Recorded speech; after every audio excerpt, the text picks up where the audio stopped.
இந்த குழந்தை? இச்சிறுவன் பாடசாலைக்கு தீ வைக்க முயற்சித்தான். எங்களை கண்டவுடன் ஓட ஆரம்பித்தவன் பலர் கருத்தும் பிடிபடாமல் சபைக்குள்ள வந்து விட்டான். மன்னிக்க வேண்டும் அரசே. குழந்தை வாங்க, பயப்படாதே, வாங்க. உன் பெயர் என்ன? என் பெயர் மேகநாதன். யார் நீ? யாருக்கும் தெரியாது. அப்படி என்றால் என்னை பெற்றவன் யார் என்று எனக்கு தெரியாது. அம்மா, அதுதான் தெரியாது.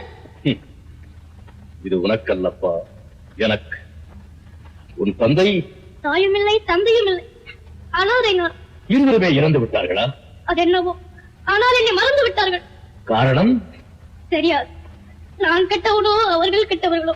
ஆஹா, சிந்தனை எத்தனை அளவு இந்த பிஞ்சு உள்ளத்தில் போராடி இருந்தால் இத்தனை அளவு வேதனை சொல் வெளிவரும். அனாதை மகனே, என் இனமடானி. ஆமாம், பாடசாலைக்கு தீ வைத்தல் பாவமாயிற்றே. அறிவுள்ள நீ இதை செய்யலாமா? அறிவில்லாதவர்கள் அப்படி செய்ய என்னை தூண்டினார்கள். என்ன சொல்லுகிறாய்? எனக்கொன்றும் புரியவில்லையே. என்னை பாருங்கள், படிக்கும் வயதல்லவா எனக்கு. அறிவு பசி எடுத்து பல பாடசாலைகளை தேடி போனேன். எங்கும் எனக்கு இடமில்லை. இனப்பறியாதவன், அனாதை, தாழ்ந்தவன் உயர்ந்தவத்தோடு படிப்பது தவறு, பாவம், வா என்று கழுத்தை பிடித்து தள்ளிவிட்டார். உண்மை. அந்த குருவை உங்கள் ஆட்சியில் வேண்டாம் என்றுதான் தீ வைத்து கொடுத்து போனேன். அது குற்றமா? இல்லை, குற்றமில்லை. மகனே, அரசுக்கே புத்தி சொல்லும் அறிவடா உனக்கு.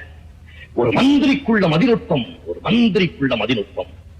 உன் போன்ற குழந்தைகளுக்காக ஒரு அரசன் நாட்டிலே செய்ய வேண்டிய பலவற்றை உன் அறிவின் மூலம் நான் புரிந்து கொண்டேன். அனைத்தையும் குறைவின்றி செய்து விடுகிறேன். இப்போது என்னை மன்னித்து நீ விரும்பும் பள்ளிக்கே உன்னை நான் அனுப்பி வைக்கிறேன்.